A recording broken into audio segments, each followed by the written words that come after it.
तो जब हम घर बनाते हैं उसी समय से हमको ये चिंता सताने लगती है कि हमारे घर के अंदर हमको कौन सी डोर फ्रेम लगानी चाहिए और कौन सी हमको विंडो फ्रेम लगानी चाहिए, ताकि हमको सस्ता भी पड़े, अच्छा भी दिखे और जो चीज़ ट्रेंडिंग में हो वही चीज़ हमको लगानी चाहिए।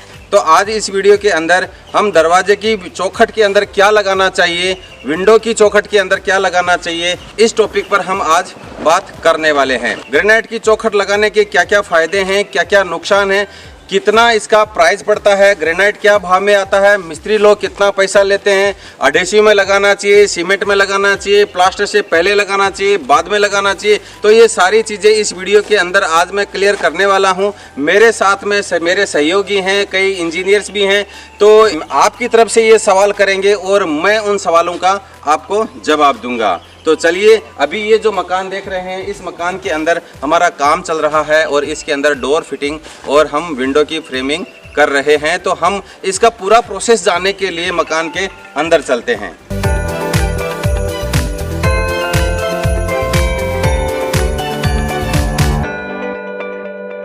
नमस्कार दोस्तों, मैं हूं आपका होस्ट और दोस्त कॉन्ट्रैक्टर गोपाल प्रजापत और आप देख रहे हैं हमारा यूट्यूब चैनल कॉन्ट्रैक्टर जी। इस चैनल पर मिलती है भवन निर्माण से संबंधित आपको एकदम प्रैक्टिकल नॉलेज वाली वीडियोज। तो इस वीडियो को पूरा देखिए।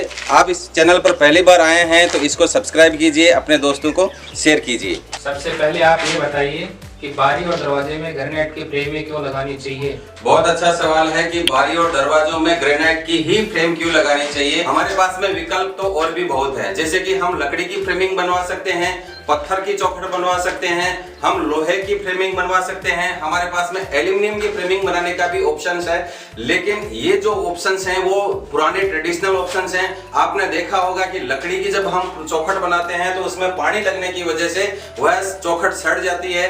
अगर हम लोहे की चौखट लगाते हैं तो उसमें जंग वगैरह लग जाता है। लेकिन एक ही मात्र ये ग्रेनाइट की फ्रेमिंग ऐसी है जो दिखने में सुंदर होती है, सस्ती होती है, मजबूत होती है और उसका सालों साल तक कुछ नहीं बिगड़ता। इसलिए अगर आपको सस्ते में अच्छा काम करवाना है तो आपको घर के अंदर ग्रेनाइट की फ्रेमिंग ही बनानी चाहिए। क्या ग्रेनाइट मेन डोर में भी यूज कर सकते हैं क्या? ग्रेनाइट का उपयोग मेन डोर में और पीछे के दरवाजे में नहीं करना चाहिए अगर आपका मकान ग्राउंड फ्लोर पर है। अगर आप किसी अपार्टमेंट में रहते हो, किसी बिल्डिंग में रहते हो, तो आप मेन डोर में ग्रेनाइट की चौखट बनवा सकते हैं। लेकिन अगर आप ग्राउंड फ्लोर पर रहते हैं तो आपको ग्रेनाइट का मेन डोर में कम से कम यूज नहीं करना चाहिए। वहां पर आपको लकड़ी ही यूज करनी चाहिए, क्योंकि मान लीजिए कि आपको बाहर जाना पड़े और बाहर जाते समय हमको चोरों की बड़ी चिंता होती है, तब चोर लोग हमारे घर के अंदर ग्रेनाइट की फ्रेमिंग को आसानी से तोड़कर अंदर दाखिल हो सकते हैं। बल्कि जो लकड़ी की फ्रेमिंग होती है उसको तोड़ना उनके लिए संभव नहीं होता है। इसलिए अगर आपका मकान ग्राउंड फ्लोर पर है तो आपको ग्रेनाइट की फ्रेम यूज नहीं करनी चाहिए। अगर आप अपार्टमेंट में रहते हैं, किसी बिल्डिंग में, हाई राइज बिल्डिंग के अंदर रहते हैं, या फिर ऐसी सोसाइटी के अंदर रहते हैं जहां पर सिक्योरिटी सिस्टम ज्यादा मजबूत है, वहां पर आप ग्रेनाइट की फ्रेम यूज कर सकते हैं। मेन डोर के अंदर भी कर सकते हैं। क्या ग्रेनाइट के फ्रेम प्लास्टर होने के बाद भी लगवा सकते हैं?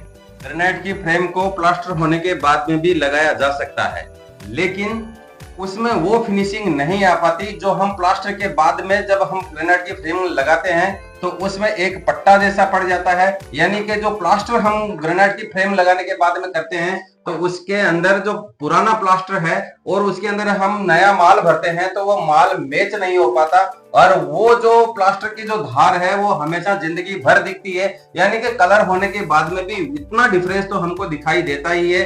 इसलिए जब भी आप इस प्रकार की ग्रेनाइट फ्रेमिंग लगाएं या फिर अपने बारी के या विंडो के अंदर फ्रेमिंग लगाएं तो प्लास्टर होने से पहले ही आपको यह फ्रेमिंग लगा देनी है। फ्रेमिंग के लिए ग्रेनाइट रेडीमेड कटवा के मंगवाना चाहिए या पाटिया मंगवाना चाहिए? देखो, आपका मिस्त्री समझदार है तो आपको रेडीमेड कटवा कर ही मंगवाना चाहिए। अगर आपका मिस्त्री बेवकूफ टाइप का है और अनएजुकेटेड है तो आपको पाटिया ही मंगवा लेना चाहिए। अगर आपका मिस्त्री समझदार नहीं हुआ और बेवकूफ हुआ तो वह पट्टियों में इतना ज्यादा वेस्टेज माल लिख देगा या फिर पट्टियों को कुछ इस प्रकार की साइज लिख देगा जिसमें कारखाने वालों को तो बहुत फायदा होता है लेकिन मकान मालिक को बहुत ज्यादा नुकसान होता है। इसलिए आपको पहले जांच लेना है कि मेरा मिस्त्री कितना पानी में है और उसी हिसाब से ये तय करें कि आपको पाटिया मंगवाना है या फिर इस प्रकार की कटिंग मंगवानी है। मैं जहां पर भी जाता हूं मैं रेडीमेड कटिंग ही मंगवाता हूं। और रेडीमेड कटिंग करवाने का फायदा ये होता है कि वहां पर जो धार होती है वो धार सीधी आती है, काम जल्दी हो जाता है, फटाफट हो जाता है, राइट एंगल में कटा हुआ मिलता है। और ये जो कटिंग होने का जो प्रोसेस है वो हमको सस्ता भी पड़ता है। अगर आपका काम छोटा है तो आप कटिंग करके ही मंगवा लें। अगर आपकी क्वांटिटी बहुत ज्यादा है, यानी कि आप अपार्टमेंट का काम करा रहे हैं, या फिर अगर आपके पास में 3-4 बंगलों का काम है, यानी कि अगर आपकी क्वांटिटी 20-25 हजार स्क्वायर फुट की है तो आपको फिर पार्टियां मंगवा सकते हैं, उसमें से आप कस्टमाइज कटिंग करके अपना काम करवा सकते हैं। लेकिन अगर आपका काम छोटा है तो आप ये रेडीमेड कटिंग करके ही मंगवा लें। ग्रेनाइट की फ्रेमिंग में धार पॉलिश करवानी चाहिए या मोल्डिंग करवानी चाहिए? अच्छा, तो ये तो अपने बजट के ऊपर है। अगर आप अपने ग्रेनाइट की फ्रेमिंग में यहाँ पर धार पॉलिश करवाते हैं तो इसका जो प्राइस होता है वो 20 से 25 रुपया होता है, और इसमें जब मोल्डिंग करवाते हैं तो 35-40 रुपया होता है। अगर आप इसका फोटो फ्रेमिंग करवाते हैं तो इसका जो चार्जेस होता है वो 90 रुपये से 100 रुपये तक इसका लेबर चार्ज होता है। इसलिए अभी जो फोटो फ्रेम का जो जमाना है वो चल रहा है, अगर आपके पास में अच्छा खासा बजट है तो आप फोटो फ्रेम करवा सकते हो। अगर आपका बजट नहीं है तो आप सिंपल धार पॉलिश भी करवा सकते हो। लेकिन यहाँ पर हमने देखो ये पट्टी मारी है, इस पट्टी मारने का कारण ये है कि यहाँ पर जब ये प्लास्टर होगा, और जब प्लास्टर होगा तो यहाँ पर ये छींटे वगैरह उड़ेंगे, तो छींटे वगैरह इस धार पॉलिश को खराब ना करें, इसलिए हमने यहाँ पर एक व्हाइट पट्टी मार दी है। और ये व्हाइट पट्टी जब हम यहाँ पर पुट्टी वगैरह काम करेंगे तब हम इसको निकाल लेंगे, तब ये जो पॉलिश है वो हमारे पास में जो चमक है वो बरकरार रहेगी, खराब नहीं होगी। इसलिए अगर आपके पास में अच्छा खासा बजट है तो आप फोटो फ्रेम करवा सकते हो, नो डाउट है। लेकिन अगर आपके पास में बजट नहीं है तो सिंपल आप धार पॉलिश करवा सकते हो। मोल्डिंग का तो जमाना गया, मोल्डिंग अभी हमको नहीं करवानी चाहिए। ग्रेनाइट की फ्रेम को दीवार से कितना बाहर रखना चाहिए? ग्रेनाइट की फ्रेमिंग को अगर आप प्लास्टर होने के बाद में लगा रहे हैं तो आपको 2 से 3 डोरा बाहर रखना चाहिए, ताकि वो उसमें पुट्टी वगैरह चढ़ जाने के बाद में उसकी जो पॉलिश है वो हमको क्लियर दिखाई दे। अगर आप प्लास्टर होने से पहले लगा रहे हैं तो प्लास्टर होने के बाद में 2-3 डोरा बाहर रह जाए, इस प्रकार से आपको इसका आयोजन करना है। कौन से रूम में कौन सा ग्रेनाइट लगवाना चाहिए? ये जो सवाल है बहुत ही इंपॉर्टेंट है, और यह सभी लोगों को ध्यान से सुनना चाहिए कि हमको कौन से रूम में कौन सा ग्रेनाइट लगवाना चाहिए।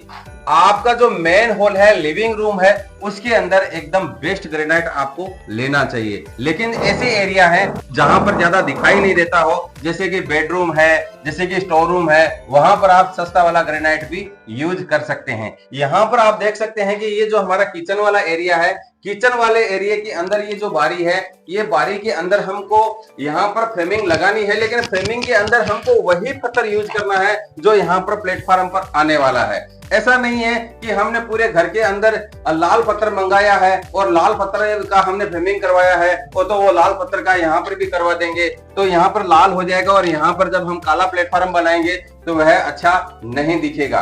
क्या ग्रेनाइट को डायरेक्ट ईंट पे चिपका सकते हैं? जब भी हमको यहाँ पर ये चाहे डोर की फ्रेमिंग बनानी हो, चाहे विंडो की फ्रेमिंग बनानी हो, हमको ईंट पर डायरेक्ट नहीं लगाना चाहिए। आप देख सकते हैं यहाँ पर यहाँ पर ईंट है और यहाँ पर हमने प्लास्टर करवाया है, यानी कि हमने प्लास्टर करने के बाद ही हमको डोर फ्रेम या विंडो फ्रेम लगानी चाहिए। अगर आप डायरेक्ट ईंट पर लगाते हैं तो वह 5 या 6 दिनों के अंदर ही जो सीमेंट का जो पानी है वो ईंट सोख लेगी, सीमेंट जल्दी सूख जाएगी, और वह 5-6 दिनों के बाद ही जो आपकी फ्रेमिंग है वो नीचे गिर जाएगी। इसलिए सबसे अच्छा काम यही है कि आप इस तरह का प्लास्टर जितनी दूर में ग्रेनाइट लगना है उतनी दूर के अंदर आपको पहले प्लास्टर करवा लेना है, और उसके बाद में ही ग्रेनाइट की फ्रेमिंग करनी है। कई लोगों का कहना है कि ग्रेनाइट की फ्रेम थोड़े दिनों में निकल जाती है, उसमें आपका क्या कहना है? सही बात है, कई लोगों की कंप्लेंट मेरे पास में भी आई है कि ग्रेनाइट की जो फ्रेम होती है वो निकल जाती है, टूट जाती है, फूट जाती है जब दरवाजा उसमें बार बार उसमें लगता है, या फिर किसी आंधी या तेज तूफान के कारण जब दरवाजा उसमें भटका जाता है, तब जो ग्रेनाइट की ऊपर वाली जो पट्टी होती है वो या तो निकल जाती है, छुट्टी पड़ जाती है, या टूट जाती है। ऐसा जब होता है जब आप किसी निकम्मे मिस्त्री से काम करवाते हैं। निकम्मे मिस्त्री का मतलब है जहां पर अनस्किल्ड जो मिस्त्री होता है वह उस मिस्त्री से अगर आप काम करवाएंगे तो आपका फ्रेमिंग टूट ही जाना है। वे लोग क्वांटिटी पर ज्यादा ध्यान देते हैं कि आज हमने इतना फ्रेमिंग लगाया है, वो क्वालिटी पर ध्यान नहीं देते हैं। मैं आपको सही प्रोसेस बताऊंगा और सही प्रोसेस अगर आप ये आजमाते हैं तो आपकी फ्रेम 20 से 25 से 30 से 40 से 50 साल तक नहीं निकलेगी। इसलिए जो सही प्रोसेस है वह प्रोसेस ये है कि मकान का प्लास्टर होने से पहले आपको फ्रेमिंग करवानी है। ईंट के ऊपर डायरेक्ट नहीं लगाना है, यहाँ पे उसके लगाने से पहले प्लास्टर करना है। हमेशा जब भी हम इसका कटिंग करते हैं, कातरा काटते हैं, तब हमको ये 45 में कटिंग करके ही लगाना है, सीधा हमको नहीं लगाना है। अगर हम सीधा लगाएंगे और जब एल्यूमिनियम वाला उसमें ग्लास फिटिंग करने के लिए ड्रिल से होल मारेगा तब वह पत्थर छुट्टा पड़ जाएगा। इसलिए हमेशा जब ये धार होती है, यहाँ पर जो धार होती है उसमें हमको एनालाइट का उपयोग करना चाहिए। Sir, I am the student of civil engineer and I want to ask some people are applying erudite behind of the granite. Is this useful or not?